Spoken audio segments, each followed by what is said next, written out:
Hello everyone, welcome back to my channel. Today I am discussing about the next chapter of your macro book which is income determination and multiplier. आज हम जानेंगे income determination and multiplier में क्या क्या चीज़ें आपको पढ़नी होती हैं। जल्दी से कॉपी और पेन लेकर के बैठिए और इसके साथ साथ आप लोग नोट्स भी बनाइएगा। Let's start.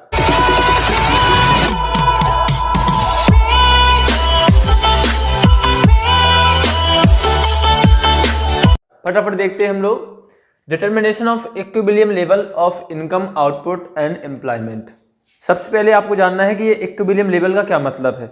जैसा कि आप इसमें देख रहे होंगे कि अकॉर्डिंग टू कीन्स या Keynesian theory equilibrium is determined the term of aggregate demand and aggregate supply.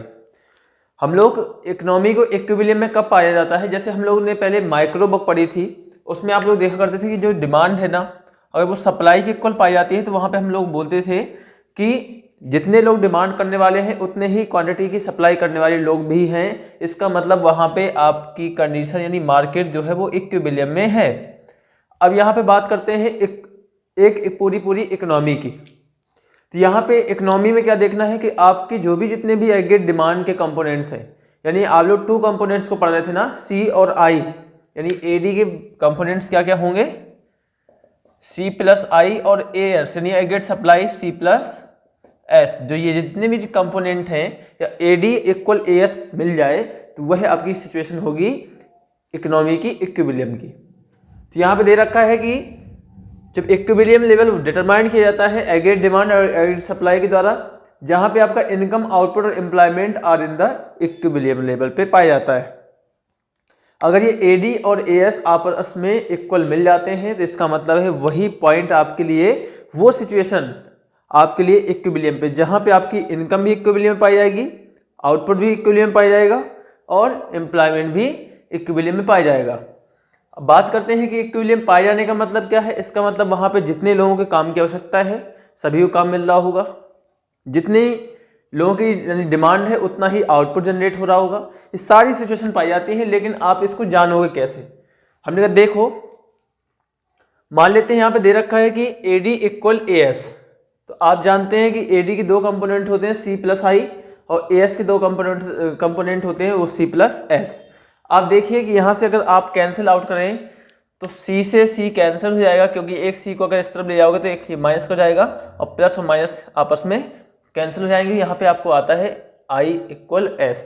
इसका मतलब अगर एक इक्विलिब्रियम की कंडीशन में AD AS इक्वल होगा तब आपको जो आपका इन्वेस्टमेंट है वो आपकी सेविंग के इक्वल हो जाएगा। यहाँ पे आपका AD का मतलब एग्रीगेट डिमांड से है, AS का मतलब एग्रीगेट सप्लाई से है, C का मतलब कंजप्शन और इन्वेस्टमेंट से है, यानी I का मतलब इन्वेस्टमेंट से हो गया, और C प्लस S यानी कंजप्शन प्लस सेविंग। तो यहाँ पे आपका इन्वेस्टमेंट जो है वो आपकी सेविंग की कंडीशन में आ गया। अगर ये सिचुएशन मिल जाती है आपको इकोनॉमी में तो आप कह सकते हो कि यहाँ पे ना तो ज़्यादा डिमांड है ना ही ज़्यादा सप्लाई है।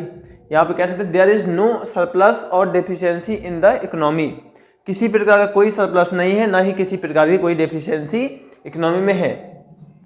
अब आपको इकोनॉमी के इक्विलिब्रियम को समझने के लिए दो अप्रोचेस को पढ़ना होगा। There is two approaches of equilibrium. हमने अभी देखा कि एडी और एएस का एक अप्रोच है और यहाँ पे आपका आई यानी इन्वेस्टमेंट इक्वल सेविंग का अप्रोच है।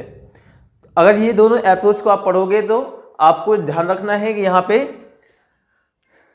ये कंडीशन इक्विलिब्रियम की है। सपोज मान लेते हैं एडी इक्वल एएस है तो ये इक्विलिब्रियम कंडीशन हो गई, और इसके पहले ही कंडीशन एक हो सकती है कि एडी ज़्यादा हो एग्रीगेट डिमांड से, तो यहाँ पे आपका एक्सेस डिमांड की सिचुएशन है। ठीक है, नहीं डिसइक्विलिब्रियम की सिचुएशन में एक पाया गया एक्सेस डिमांड और एक आपका होता है एक्सेस सप्लाई, यानी एएस ज़्यादा होगा तो यहाँ पे इसको बोलेंगे एक्सेस सप्लाई। ठीक है, तो आपकी ये कौन सी कंडीशन है, ये इक्विलिब्रियम की कंडीशन है, और ये दोनों कौन सी हैं, डिसइक्विलिब्रियम की कंडीशन है, जहाँ पे एक्सेस डिमांड और एक्सेस सप्लाई की सिचुएशन पाई जाती है। अब आपको लगता होगा कि सर इसको कैसे समझें, हम लोग कैसे याद करें, तो आपको एक एक अप्रोच पढ़ना है। पहले हम लोग एडी और एएस अप्रोच से पढ़ेंगे। जैसे इसमें देखा है ऐसे आपके इसमें जब आई और एस का अप्रोच भी पढ़ोगे तो इसमें आई ग्रेटर देन एस भी पाया जाएगा, आई ग्रेटर देन एस भी पाया जाएगा और एस ग्रेटर देन आई भी पाया जाएगा, यानी दोनों डिसइक्विलिब्रियम पाए जाएंगे। इक्विलिब्रियम आपका ये दे रखा है। जब आप आई और एस का अप्रोच पढ़ोगे तो आपको वो अप्रोच हो जाएगा यहाँ पे आप AD और AS अप्रोच पढ़ रहे हो, यहाँ पे आपको AD और AS के साथ में देखते हैं क्या रिलेशन पाए जाते हैं, किस प्रकार से हम लोग इक्विलिब्रियम की सिचुएशन पाया जाता है। हम लोग डिटरमाइन करते हैं determination of equilibrium level at by AD and AS approach. यहाँ पे देखेंगे AD is aggregate expenditure on consumption by household and investment by firm. आप जो AD होते हैं, AD के दो कंपोनेंट्स आपने पहले ही समझ रखा है। यहाँ पे आपने जो टेबल ड्रॉ कर रखी है, इसके किस प्रकार से ड्रॉ करी है, इसको ड्रॉ करने के लिए आपको दो एजम्पशन लेने पड़ेंगे। पहला ये है कि जो आपका ऑटोनॉमस इन्वेस्टमेंट है वो आपको मानना पड़ेगा, जैसा कि हमने यहाँ पे ऑटोनॉमस इन्वेस्टमेंट की विशेषता बताई थी कि ये हमेशा इनकम से इंडिपेंडेंट होता है, स्वतंत्र होता है, यानी आपके ये फिक्स्ड रहेगा कि 100। आपको ये समझने के लिए वैसे हमने ऑटोनॉमस मान रखा है। और सेकेंड में दे रखा है कि आपका कंजप्शन जो है, कंजप्शन फंक्शन है वो 50 है इनिशियल, यानी जिसको ऑटोनॉमस कंजप्शन मानते हो, और यहाँ पे 0.5 की MPC है। आपको देखना है कि इस टेबल को बनाने के लिए आप देखोगे फटाफट कि यहाँ पे जो इनकम है वह आपकी किस प्रकार से इंक्रीज होगी। इनकम को देख करके आपको कंजप्शन निकालना है, जो कि इस कंजप्शन फंक्शन को यूज किया गया है। जीरो लेवल पे आपका 50 कंजप्शन है, इस प्रकार से 75 देखोगे। और फिर आपको सेविंग कैसे निकालते हैं, आपको इनकम में से कंजप्शन को माइनस कर दीजिए तो आपकी सेविंग आ जाएगी, जो कि आप लोग ऑलरेडी ड्रॉ कर चुके हो। आई हमने यहाँ माना था ऑटोनॉमस है 100, तो हमने 100 ऑल लेवल पे मान लिया है। जब आपको ये चीज़ें मिल गई तो आपने पढ़ा है AD के दो कंपोनेंट थे C प्लस I। अब C और I को 50 और 100 को ऐड करो तो 150 आ जाएगा, यानी इसको ऐड कर दिया यहाँ पे आ जाएगा, यानी इसको ऐड करेंगे तो हमारा AD कंपोनेंट मिल जाएगा। ऐसे ही आपको AS कंपोनेंट पाने के लिए आपको C और S को ऐड करना होता है।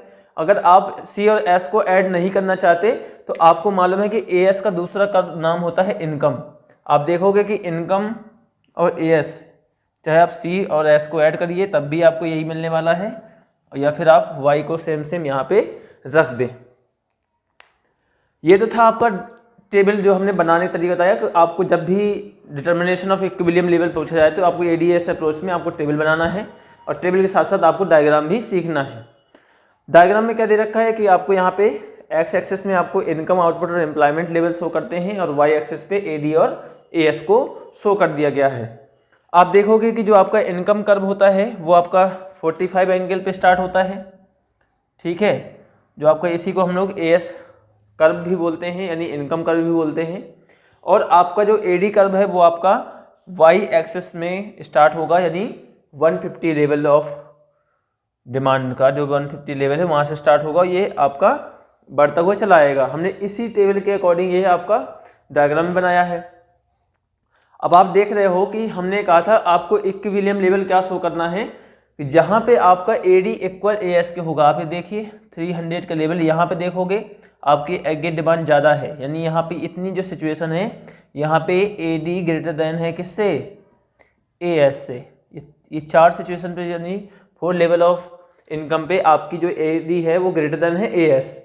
यहाँ पे ये सिचुएशन पाई जा रही है, यहाँ पे है आपका AD इक्वल AS की, और इसके आगे जो देखोगे यहाँ पे AS ग्रेटर देन है AD, यानी यहाँ पे एक्सेस सप्लाई की सिचुएशन पाई जा रही है। तो आपको यहाँ पे 2 लेवल जैसे इक्विलिब्रियम के मिल रहे हैं। सपोज एक इकोनॉमी इस सेक्टर में होगी, यानी इस लेवल ऑफ इनकम पे काम कर रही होगी, तब क्या होगा, हमने देखो यहाँ पे एग्रीगेट सप्लाई कम है, तो यहाँ पे इकोनॉमी में कहीं ना कहीं प्रोडक्शन होने की आवश्यकता है, और प्रोडक्शन तब तक होना चाहिए जब तक यह सिचुएशन बढ़ के यानी इस जगह पे नहीं आ जाती, यानी इक्विलिब्रियम लेवल पे नहीं आ जाती है। जैसे यहाँ पे आ जाएगी इकोनॉमी इक्विलिब्रियम में हो जाएगी, यानी प्रोडक्शन आपका उसी जगह पे स्टेबल हो जाएगा। बात करते हैं कि इकोनॉमी आपका अगर इस लेवल पे काम कर रही है, यानी 500 लेवल ऑफ इनकम पे, तो यहाँ पे आपकी डिमांड कम दिख रही है और सप्लाई ज़्यादा हो रही है। इसका मतलब है कि जो आपके पास एक्सेस सप्लाई है वो स्टॉक के रूप में बच रहे होंगे और उसको सेल नहीं कर पा रहा होगा सप्लाई। तो यहाँ पे इस सिचुएशन में इकोनॉमी में क्या करना पड़ता है कि सप्लाई को आपको कम करना पड़ता है। सप्लाई में कम कब तक करेंगे, यानी यहाँ से आप सप्लाई में कम करते जाओगे जब तक आप लोग इस इक्विलिब्रियम पॉइंट पे नहीं पहुँच जाते हो। इसी बात को हम लोग डायग्राम में भी देखते हैं कि आपका जो 300 लेवल ऑफ इनकम है, यहाँ पे आपकी AD क्या है, AS के इक्वल है। इसी को हम लोग इक्विलिब्रियम पॉइंट भी बोल देते हैं। जैसा कि बिफोर द इक्विलिब्रियम पॉइंट, यानी आप लोग इसके पहले देखोगे तो यहाँ पे देखने को मिल रहा है AD ग्रेटर देन AS, यहाँ पे यानी एक्सेस डिमांड की सिचुएशन है, सप्लाई यहाँ पे कम है, तो इस सिचुएशन में यानी इस इक्विलिब्रियम पॉइंट के यहाँ पे जब भी आपका सप्लायर होगा वो सप्लाई को इंक्रीज करना चाहेगा, क्योंकि यहाँ पे आपकी अभी डिमांड क्या है, ज़्यादा है, और तब तक इंक्रीज करेगा जब तक वह 300 लेवल ऑफ यानी इक्विलिब्रियम पॉइंट पे नहीं आता। तो इक्विलिब्रियम लेवल कितना है आपका, 300 लेवल ऑफ इक्विलिब्रियम लेवल का जो 300 लेवल है वो आपका इक्विलिब्रियम लेवल है। तब तक यहाँ पे सप्लायर सप्लाई करेगा जब तक कि वह इस लेवल को टच नहीं कर लेता है। जैसे यहाँ पे आ जाता है वो इक्विलिब्रियम में हो जाता है, यानी जितनी डिमांड उतनी ही सप्लाई। यही इकोनॉमी में आपको चाहिए भी होता है, तो आप देख लीजिए। फिर आप बात करते हैं, सपोज इक्विलिब्रियम पे नहीं है, आपकी इकोनॉमी इस तरफ रन कर रही है, इसका मतलब है यहाँ पे आपका एग्रीगेट सप्लाई क्या है, ज़्यादा है एग्रीगेट डिमांड से। इसमें क्या होगा, यहाँ पे सप्लाई ज़्यादा होने के कारण आप समझ सकते हैं कि जैसे सपोज एक सप्लायर ने कुछ मान लीजिए कि 15 यूनिट का सप्लाई किया और डिमांड थी 10। अब उसको मालूम है कि जो इसने 5 एक्सेस यूनिट को उसने प्रोड्यूस कर लिया है वो आपकी सेल नहीं होने वाली। अब सप्लायर को 5 यूनिट को क्या करना पड़ेगा, अनसोल्ड के रूप में रखा रहेगा। अब यहाँ पे उसमें एक तो उसने पैसा लगा दिया और साथ ही साथ अब उसकी केयर में भी पैसा खर्च कर रहा है। हम जानते हैं कुछ समय बाद उसकी टेक्नोलॉजी पुरानी हो जाएगी, फिर उसको और नहीं कोई लेगा, वैल्यू लगातार घटती जाएगी, डेप्रिसिएशन चार्ज होता रहेगा, तो कहीं ना कहीं इसको यहाँ पे लॉस देखने को मिलते हैं। अगर वो इसमें तत्काल कोई इम्पैक्ट नहीं डालेगा तो कहीं ना कहीं उसको बड़े लॉसेस झेलने पड़ सकते हैं। तो वह अपनी सप्लाई क्या करेगा, डिक्रीज करेगा, और जैसे ही उसकी सप्लाई डिक्रीज हो जाएगी तो वह कितना डिक्रीज करेगा, हमने कहा जब तक वह एक इक्विलिब्रियम लेवल पे नहीं आ जाता है। तो यह आपकी कुछ इक्विलिब्रियम की कंडीशन थी। और हमें इसमें देखेंगे डिसइक्विलिब्रियम की कंडीशन में आपको क्या क्या सीखना है, क्या क्या डिसइक्विलिब्रियम के इम्पैक्ट्स पड़ते हैं इकोनॉमी में। फटाफट देखते हैं इसके जस्ट आगे का क्या है वो बात। जैसा कि आपको देखना था कि डिसइक्विलिब्रियम की कंडीशन में क्या होने वाला है, हम लोग समझना चाहते हैं कि डिसइक्विलिब्रियम की कंडीशन क्या, उसमें क्या होता है। देखते हैं पहले बार हमने देखा कि 2 टाइप्स के आपको डिसइक्विलिब्रियम मिलने वाले हैं। जब आपका एडी ग्रेटर देन होगा एएस का, यानी यहाँ पे आप लोग कह सकते हैं कि एक्सेस डिमांड, ठीक है। हम पहले एक्सेस डिमांड की सिचुएशन को समझते हैं क्या है। इसमें मीनिंग दे रखा है, it refers to excess of AD in relation to supply. इसका मतलब है कि यहाँ पे आपकी जो एग्रीगेट डिमांड है वो ज़्यादा होगी कंपेरिजन टू सप्लाई के। It means buyer are planning to buy more, it means buyer planning to buy more what seller sell of the goods.